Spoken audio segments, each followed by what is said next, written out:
ప్రేమమయ యేసు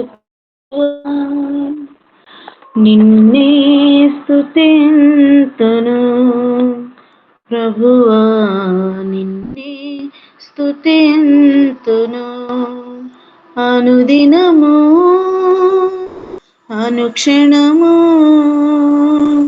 అనుదినము అనుక్షణము నిన్నే స్తుతింతును ప్రభువా, నిన్నే స్తుతింతును యోగ్యత లేని నన్ను ప్రేమతో పిలచావు ప్రభువా, యోగ్యత లేని నన్ను ప్రేమతో పిలచావు ప్రభువా, నన్నెంతగానో ప్రేమించినావు, నన్నెంతగానో ప్రేమించినావు,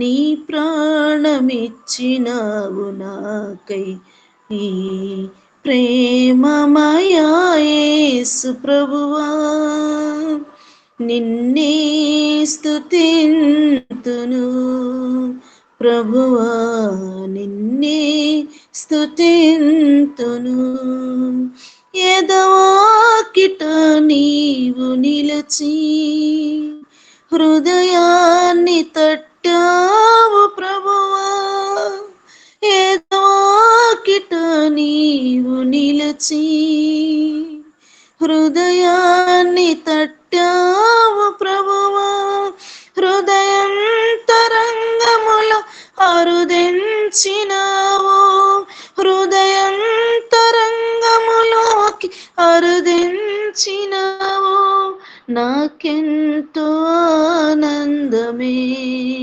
ప్రభువా, నాకెంతో ఆనందమే ప్రేమమయ యేసు ప్రభువా, నిన్నే స్తుతింతును ప్రభువా, నిన్నే స్తుతింతును శోధనలు నన్ను చుట్టుకొనినా, ఆవేదనలు నన్ను అలుముకొనినా, శోధనలు నన్ను చుట్టుకొనినా, ఆవేదనలు నన్ను అలుముకొనినా, శోధన రోదన ఆవేదనలో, శోధన రోదన ఆవేదనలో నిన్నే స్తుతింతును ప్రభువా, నిన్నే స్తుతింతును ప్రేమమయ యేసు ప్రభువా, నిన్నే స్తుతింతును ప్రభువా, నిన్నే స్తుతింతును అనుదినము అనుక్షణము అనుదినము అనుక్షణము నిన్నే స్తుతింతును ప్రభువా, నిన్నే స్తుతింతును నిన్నే స్తుతింతును. ప్రైజ్ లార్డ్ అమ్మగారు. హల్లెలూయా, హల్లెలూయా. చక్కని పాట ద్వారా దేవుని నామాన్ని గణపరిచిన జయ పాస్టమ్ గారికి వందనాలు. మరొక పాట మంజులావాణి గారు పాడతారా అండి? పాడండి.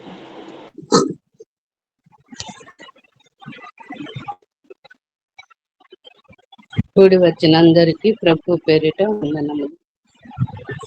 గడచిన కాలం కృపలో మమ్ము కాచిన దేవా నీకు స్తోత్రము, పగలు రేయి కను పాపవలే కాచిన దేవా నీకు స్తోత్రము, గడచిన కాలం కృపలో మమ్ము కాచిన దేవా నీకు స్తోత్రము.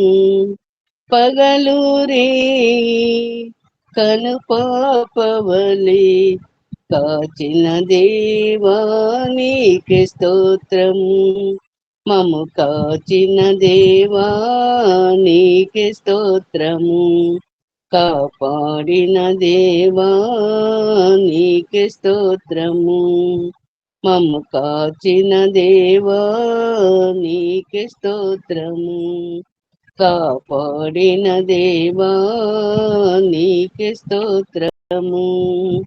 కలత చెందిన కష్టకాలమున కన్న తండ్రి నన్ను ఆదరించిన కలుషము నాలో కానవచ్చిన కాదనక నన్ను కరుణించిన కష్టకాలమున కలత చెందిన కన్న తండ్రివై నన్ను ఆదరించిన కలుషము నాలో కానవచ్చిన కాదనక నన్ను కరుణించిన దేవా నీకే స్తోత్రము. కాపాడిన దేవా నీకే స్తోత్రము. కరుణించిన దేవా నీకే స్తోత్రము. కాపాడిన దేవా నీకే స్తోత్రము. గడిచిన కాలం కృపలో మమ్ము కాచిన దేవా నీకు స్తోత్రము. పగలూరే కనుపాపవలే కాచిన దేవా నీకు స్తోత్రము. మము కాచిన దేవా నీకు స్తోత్రము. కాపాడిన దేవా నీకు స్తోత్రము.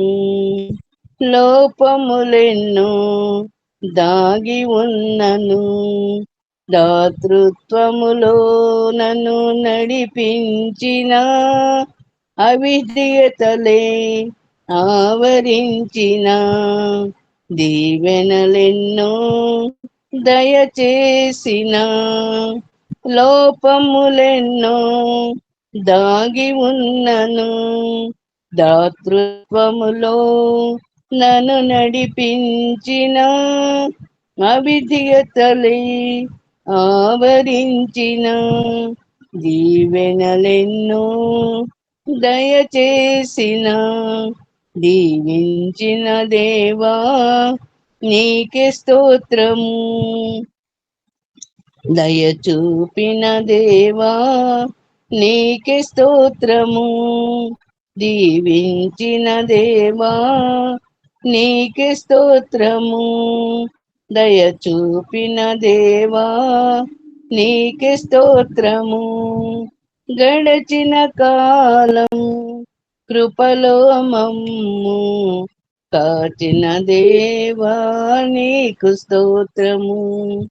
పగలూరే కనుపాపవలే కాచిన దేవా నీకు స్తోత్రము. మము కాచిన దేవా నీకు స్తోత్రము. కాపాడిన దేవా నీకు స్తోత్రము. మము కాచిన దేవా నీకు స్తోత్రము. కాపాడిన దేవా నీకే స్తోత్రము. హల్లెలూయా హల్లెలూయా. హల్లెలూయా. దేవునికి మహిమ కలుగును గాక. చక్కని పాట ద్వారా దేవుని నామాన్ని ఘనపరిచిన మంజులావాణి గారికి వందనాలు. రండి మరి సమయంలో దేవుని వాక్యం చదువుకుందాము.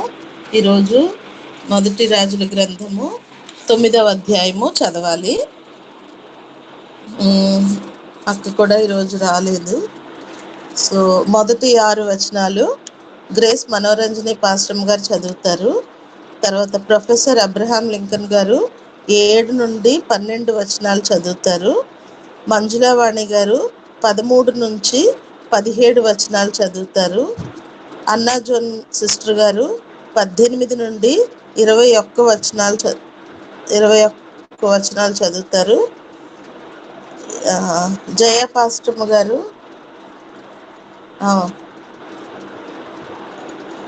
22 నుండి 24 వచనాలు చదువుతారు. శాంతకుమార్ గారు 25 నుండి 28 వచనాల వరకు చదివి ముగిస్తారు. చదువుకుందామండి. అమ్మ చదవండి. ఏదైతే మనకి ఏర్పాటు చేయబడిన లేఖన భాగము మొదటి రాజుల గ్రంథము 9వ అధ్యాయము మొదటి వచనం చదువుకుందాము. సొలొమోను యెహోవా మందిరమును రాజనగరును కట్టుటయు తాను చేయగోరినదంతటిని చేయుటయు ముగించిన తర్వాత గిబియోనులో ప్రత్యక్షమైనట్లు 2వ మారు యెహోవా సొలొమోనుకు ప్రత్యక్షమై అతనితో ఇలాగూ సెలవిచ్చెను, నా సముఖమందు నీవు చేసిన ప్రార్థన విన్నపములను నేను అంగీకరించి తిని నా నామమును అక్కడ సదాకాలం ఉంచుటకు నీవు కట్టించిన ఈ మందిరమును పరిశుద్ధపరచున్నాను. నా దృష్టియు నా మనసును ఎల్లప్పుడూ అక్కడ ఉండును. నీ తండ్రి అయిన దావీదు నడిచినట్లు నీవును యథార్థ హృదయుడవై నీతిని బట్టి నడుచుకొని నేను మీకు సెలవిచ్చిన అంతటి ప్రకారం చేసి నా కట్టడలను విధులను అనుసరించిన యెడల నీ సంతతిలో ఒకడు ఇశ్రాయేలు అందరి మీద సింహాసనాసీనుడైంటక మానడని నీ తండ్రి అయిన దావీదుకు నేను సెలవిచ్చున్నట్లు ఇశ్రాయేలు మీద నీ సింహాసనమును చిరకాలము అంతయు స్థిరపరచుదును. అయితే మీరే కానీ మీ కుమారులే కానీ ఏమాత్రమైనను నన్ను వెంబడించుట మాని నేనిచ్చిన ఆజ్ఞలను కట్టడలను అనుసరింపక ఇతరమైన దేవతలను కొలిచి పూజించిన యెడల. ఆమేన్ ఆమేన్. నేను ఇజ్రాయేలుకి ఇచ్చిన ఈ దేశంలో వారిని ఉండనీయక వారిని నిర్మూలం చేసి నా నామమునకు నేను పరిశుద్ధపరిచిన ఈ మందిరమును నా సముఖంలో నుండి కొట్టివేసేదను. ఇజ్రాయేలీలు సర్వజనంలో చెదిరిపోయి సామెతగాను హేళనగాను చేయబడుదురు. ఈ మందిర మార్గమున వచ్చువారందరూ దాన్ని చూసి ఆశ్చర్యపడి ఇసి అని యెహోవా ఈ దేశమునకు ఈ మందిరమునకును ఇలాగున ఎందుకు చేసినని అడుగుగా జనులు ఇట్లందరూ ఐగుప్తు దేశంలో నుండి తమ పితరులను రప్పించిన తమ దేవుడైన యెహోవాను వారు విడిచి ఇతర దేవతలను ఆధారం చేసుకొని కొలిచి పూజించుచూ వచ్చిరి కనుక యెహోవా ఈ కీడంతయు వారి మీదకి రప్పించి ఉన్నాడు. సొలొమోను యెహోవా మందిరమును రాజనగరును ఈ రెండింటిని 20 సంవత్సరంలోగా కట్టించను. అతడు పని ముగించిన తర్వాత తూరు రాజైన హీరాము సొలొమోను కోరినంత మట్టుకు దేవదారు మ్రానులను సరళవృక్షపు మ్రానులను బంగారమును అతనికి వచ్చి ఉన్నందున సొలొమోను గలిలయ దేశమందున 20 పట్టణములను హీరాము కప్పగించెను.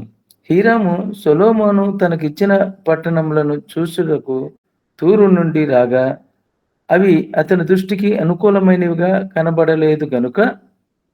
ఆమేన్ ఆమేన్ ఆమేన్. నా సహోదరుడా, నీవు నాకిచ్చిన ఈ పట్టణములు ఏపాటివి అనెను. నేటి వరకు వాటికి కబూల్ అని పేరు. హీరాము 240 మనువుల బంగారమును రాజునకు పంపించెను. యెహోవా మందిరమును, సొలొమోను నగరమును, మిల్లోను యెరూషలేము యొక్క ప్రాకారమును, హాపోరు, మెగిద్దో, గేజేరు అను పట్టణములను కట్టించుటకు సొలొమోను బెట్టి వారిని పెట్టెను. ఐగుప్తు రాజైన ఫరో గేజేరు మీదికి వచ్చి దాన్ని పట్టుకొని అగ్ని చేత కాల్చి ఆ పట్టణమందున్న కనానీయులను హతము చేసి దానిని తన కుమార్తె అయిన సొలొమోను భార్యకు కట్నముగా ఇచ్చెను. సొలొమోను గేజేరును కట్టించెను, మరియు దిగవను బెత్ హోరేమును. ఆమేన్, ఆమేన్, ఆమేన్. బయతాతుకు అరణ్యములోనున్న తద్మోరుకును సొలొమోను భోజన పదార్థములకు ఏర్పాటైన పట్టణములను, రథములకు ఏర్పాటైన పట్టణములను, రౌతులకు ఏర్పాటైన పట్టణములను సొలొమోను యెరూషలేమునందు లెబనోనునందును తాను ఏలిన దేశమంతటి అందును ఏదేది కట్టుటకు కోరెనో అదియును కట్టించెను. అయితే ఇశ్రాయేలు కాని అమోరీలు, హిత్తీలు, ఫెరిజ్జీలు, హవీలు, యోబుసీనీలు అను వారిలో శేషించిన వారుండిరి. ఇశ్రాయేలులు వారి నిర్మూలము చేయలేకపోగా వారి దేశమందు శేషించి ఉన్న వారి పిల్లలను సొలొమోను దాసత్వము చేయ నియమింపుగా నేటి వరకు అలాగూ జరుగుతున్నది. ఆమేన్, ఆమేన్, ఆమేన్. ప్రైజ్లాడండి. అయితే ఇశ్రాయేలులో ఎవరినైనాను సొలొమోను దాసునిగా చేయలేదు. వారు రాణులు వారుగాను, తనకు సేవకులుగాను, అధిపతులుగాను, సేనాధిపతులుగాను, అతని రథసాధిపతులుగాను, రౌదులుగాను ఉండిరి. సొలొమోను యొక్క పని మీదనున్న ప్రధానులు 570 మంది. వీరు పనివాండ్రుల మీద అధికారులుగా ఉండిరి. ఫరో కుమార్తె దావీదుపురము నుండి సొలొమోను తనకు కట్టించిన నగరమునకు ఎక్కిరాగా అతడు మిల్కోను కట్టించెను. Praise lord. మరియు సొలొమోను తాను కట్టించిన బలిపీఠం మీద ఏడాదిలో 3 మారులు దహన బలులను, సమాధాన బలులను యెహోవాకు అర్పించుచు యెహోవా సముఖమందున్న పీఠము మీద ధూపద్రవ్యము వేయుచుండెను. పిమ్మట అతడు మందిరమును సమాప్తము చేసెను. మరియు రాజైన సొలొమోను ఏదోము దేశపు ఎర్ర సముద్ర తీరమందున్న ఇలతు దగ్గర యెషోనేబెరు నందు ఓడలను కట్టించెను. సొలొమోను సేవకులతో కూడా హీరాము సముద్రము ప్రయాణము చేయ నెరిగిన ఓడవారైన తన దాసులను ఓడల మీద పంపెను. వారు ఒఫీరను స్థలమునకు పోయి అచ్చట నుండి 840 మనుగుల బంగారమును రాజైన సొలొమోను వద్దకు తీసుకుని వచ్చిరి. ఆమేన్, ఆమేన్, ఆమేన్. ఆమేన్, ఆమేన్. దేవుడు తన పరిశుద్ధ వాక్యమును మన వినికిడిలో దీవించి ఆశీర్వదించునుగాక. ఆమేన్, ఆమేన్. చదివినందరికీ దేవుడి నామంలో వందనాలండి. కూడి వచ్చిన అందరికీ పేరు పేరున వందనాలు. సిస్టర్ ఆగ్నెస్ వందనాలండి. హెమిమా గారు వందనాలు. హెప్సిబా గారు వందనాలు. అక్క వందనాలు అక్క. Praise the Lord. అక్క, ఈ నెల వాగ్దానము, ఈ సంవత్సర వాగ్దానము చదువుతావా? అందరికీ ప్రైజ్ అండి. ఈ నెల వాగ్దానము కీర్తనలు 145 అధ్యాయము 18, 19 వచనంలో, తనకు మొరపెట్టే వారికి అందరికీ, తనకు నిజముగా మొరపెట్టే వారికి అందరికీ యెహోవా సమీపంగా ఉన్నాడు. తన యందు భయభక్తులు గల వారి కోరిక ఆయన నెరవేర్చును. వారి మొర ఆలకించి వారిని రక్షించును. ఆమేన్. ఈ సంవత్సర వాగ్దానము పేతురు రాసిన మొదటి పత్రిక 5వ అధ్యాయము 4వ వచనము. ప్రధాన కాపరి ప్రత్యక్షమైనప్పుడు మీరు వాడబారిని మహిమా కిరీటము పొందుదురు. ఆమేన్, ఆమేన్. ఆమేన్, ఆమేన్. దేవునికి మహిమ కలుగును గాక. చదవబడినటువంటి వాగ్దానములు దేవుడు మన జీవితంలో అనుదినము సఫలపరుస్తూ మనల్ని క్షేమపరిచి, భద్రపరిచి, కాచి కాపాడుతున్న విధానాన్ని బట్టి మొదటిగా దేవాది దేవునికి కృతజ్ఞతాస్తుతులు చెల్లించుకుంటూ నేటి దీవెనలతో మనందరినీ దీవించి ఆశీర్వదించును గాక. ఆమేన్.